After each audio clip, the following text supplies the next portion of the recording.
Assalamualaikum warahmatullahi wabarakatuh. Di sini saya akan mempresentasikan mengenai manajemen strategis dari perusahaan Johnson Johnson. Mungkin beberapa dari kalian banyak yang tahu Johnson Johnson dengan produknya yang seperti apa.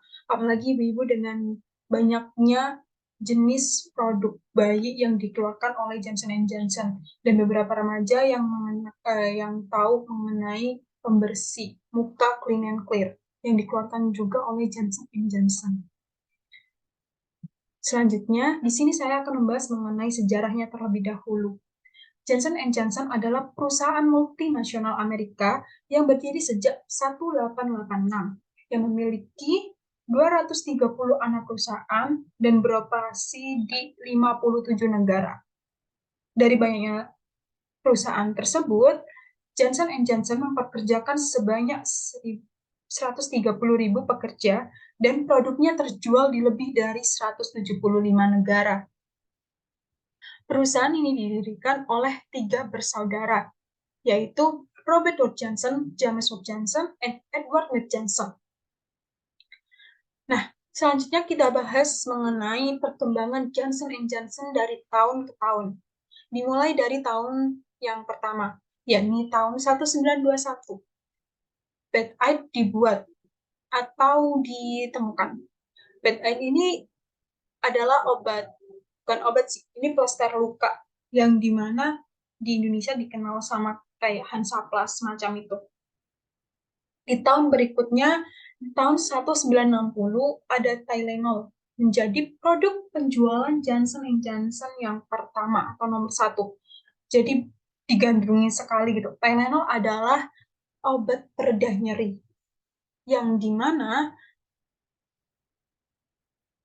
produk ini tuh dibuat oleh suatu perusahaan dan perusahaan tersebut dijadikan sebagai anak perusahaan dari Johnson Johnson itu sendiri. Tahun berikutnya ada tahun 1997. Johnson Johnson memperoleh Neutrogena seharga 1 miliar. Neutrogena ini produk skincare yang sangat terkenal kala itu. Sampai sekarang masih berproduksi. Tahun 2004, ini Johnson Johnson menjadi produsen alat kesehatan dan alat diagnostik terbesar. Semakin berkembang di tahun 2004 ini. Di tahun 2006, akuisisi unit kesehatan konsumen Pfizer EMC. Tahun berikutnya, 2010, banyak tuntutan hukum terutama yang melibatkan produk bedak bayi. Sebenarnya sampai sekarang itu masih banyak tuntutan yang dilayangkan ke perusahaan Johnson Johnson terkait bedak bayi tersebut, yang dimana produk bayi tersebut mengandung talek yang terbuat dari talek dan mengandung sebuah apa ya namanya hmm, asbes apa gitu, dan itu tuh dapat menyebabkan kanker. Namun Johnson Johnson menyangkalnya secara terus-menerus dan mengatakan bahwa talek tersebut tidak berbahaya untuk digunakan, tidak berbahaya dan tidak menyebabkan kanker untuk bayi. Namun akhirnya Johnson Johnson menghentikan produksi di tahun ini, itu menghentikan produksinya, menghentikan produksi bedak bayi yang berbahan dasar talek dan diganti dengan produk bedak bayi yang berbahan dasar dari tepung jagung seperti itu. Selanjutnya, di sini ada keinginan konsumen terhadap produk atau layanan. Di sini dibagi menjadi dua, yaitu variasi produk dan variasi harga produk. Kita bahas mengenai variasi produk terlebih dahulu. Di sini terdapat 3 poin. Poin yang pertama yakni memiliki 3 segmen bisnis, yaitu konsumen, farmasi, dan alat kesehatan. Selanjutnya terdapat uh, selanjutnya di poin selanjutnya terdapat produk memiliki beragam varian. Dan yang terakhir, ditargetkan secara khusus kepada sekelompok orang atau kelompok yang memiliki kesamaan karakteristik dalam usia, gaya hidup, pekerjaan, dan lainnya. Contohnya seperti bedak bayi Johnson yang ditargetkan untuk sekelompok orang tua dan bayi baru lahir, atau contoh lainnya itu seperti produk Clean and Clear yang ditujukan untuk remaja dengan permasalahan kulitnya. Selanjutnya, ada harga produk. Poin pertama, yakni mempertahankan harga pada tingkat yang terjangkau. Selanjutnya, ada strategi penetapan harga yang dimana di sini dibagi ada beberapa poin. Yang pertama, ada teknik penetapan harga. Yang kedua, ada memperhatikan kriteria keterjangkauan konsumen di pasar sebelum menetapkan harganya. Selanjutnya ada dalam kategori produk medis, perusahaan bekerja sama dengan pemerintah. Selanjutnya ada memiliki tim yang efisien yang ditunjuk untuk menentukan harga produk. Jadi harga produknya seperti yang sebelumnya, harga produknya tidak tidak tidak terlalu mahal atau terlalu murah untuk sekelompok orang yang dituju. Selanjutnya ada beberapa produk kesehatan akan dipatok harga sedikit tinggi sesuai kualitas dan kesehatan yang baik untuk keluarga. Nah, di sini ada tingkat responden rantai pasok yang dibangun oleh perusahaan Johnson & Johnson. Yang pertama, ada mampu mengatasi perubahan iklim. Ada yang menawarkan produksi yang ramah lingkungan. Selanjutnya, mampu menangani polusi udara. Selanjutnya ada mampu mengurangi emisi gas rumah kaca. Dan yang terakhir, di sini ada mampu berkomitmen untuk menggunakan listrik dari sumber yang diperbarui, seperti listrik yang ramah lingkungan. Selanjutnya di sini ada zona kapabilitas atau gender. Nah, di sini berdasarkan grafik di samping yang diperoleh data konsumen dapat diketahui bahwa presentasi jenis kelamin perempuan, sini kelamin perempuan lebih besar daripada laki-laki. Dari hasil data konsumen yang dibagikan, dapat diketahui bahwa jumlah konsumen laki-laki sebesar 5%, sedangkan jumlah konsumen perempuan dari data sebesar 95%.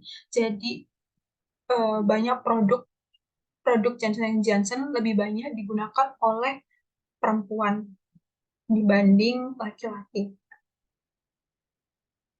Selanjutnya, di sini ada zona kapabilitas mengenai usianya.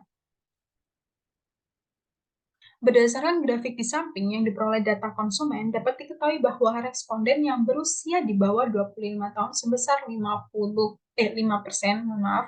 konsumen yang berusia antara 25-30 sebesar 35%, konsumen yang berusia antara 30-35 tahun sebesar 47%, berusia antara 35-40 tahun sebesar 3%. Hal ini menunjukkan bahwa produk Johnson & Johnson rata-rata dibeli oleh perempuan dengan usia yang muda, yang dimana kemungkinan besarnya konsumen tersebut membeli produk kesehatan atau kecantikan.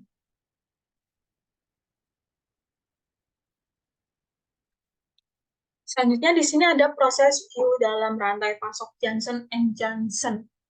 Yang pertama ada strategi yang digunakan Johnson & Johnson adalah full process, yakni produksi dengan by order. Selanjutnya ada Johnson & Johnson memperkerjakan entitas untuk memastikan produk yang dimanufaktur dapat memenuhi demand konsumen. Apabila Johnson & Johnson kurang dalam memproduksi barang, maka berpotensi kehilangan pelanggan dan bisnis. Jika demand melebihi kapasitas produk, konsumen akan pindah ke tempat lain. Selanjutnya ada upaya dalam mengurangi kelebihan produksi adalah dengan menganalisis penjualan.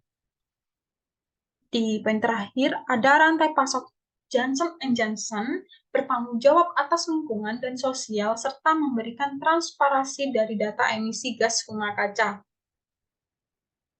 Di sini Johnson Johnson baiknya itu selalu memberitahu atau menginformasikan mengenai data emisi gas rumah kaca dari produksi perusahaan Johnson Johnson.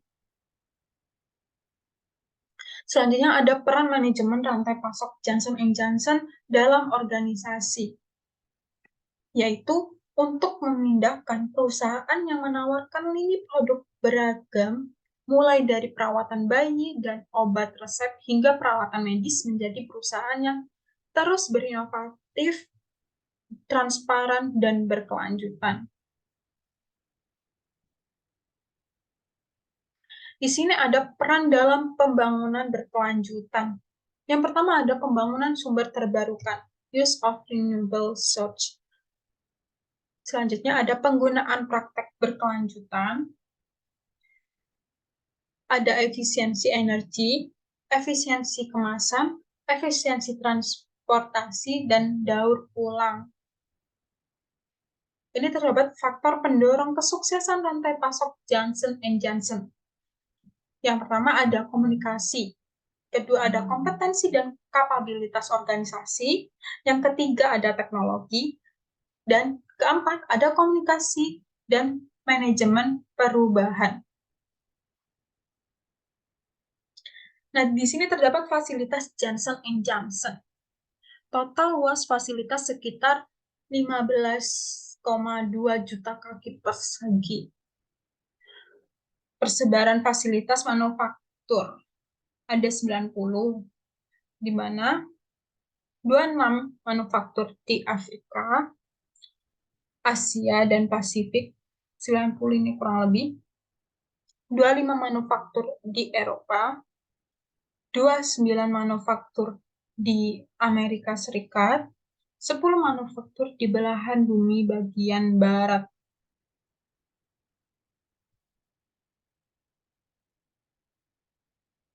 Nah, di sini terdapat fasilitas Johnson Johnson lagi.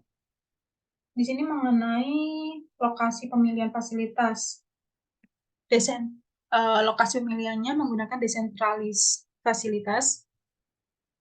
Kapasitas manufakturnya berskala besar. Kapabilitas manufakturnya yakni kerap berinovasi untuk produk teknologi dan kualitas yang lebih kompetitif.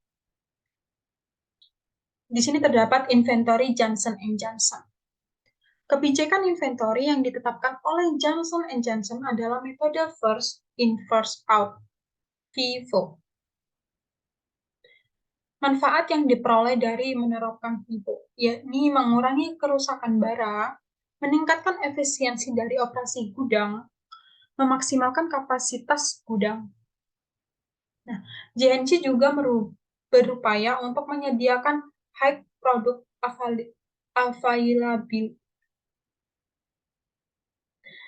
availability dengan manufaktur produknya dalam volume yang paling besar. Selanjutnya, di sini ada transportasi Johnson Johnson yang digunakan untuk menyebarkan produknya.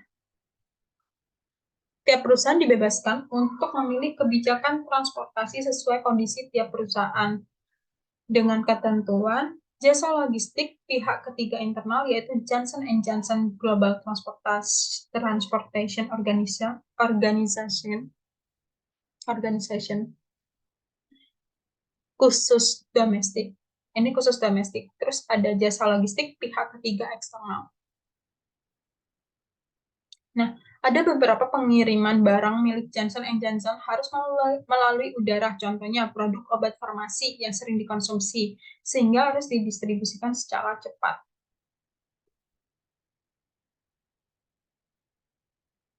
Selanjutnya, ini ada referensi yang saya dapat dalam pengerjaan tugas ini. Sekian dari presentasi saya, kurang lebih mohon maaf. Wassalamualaikum warahmatullahi wabarakatuh.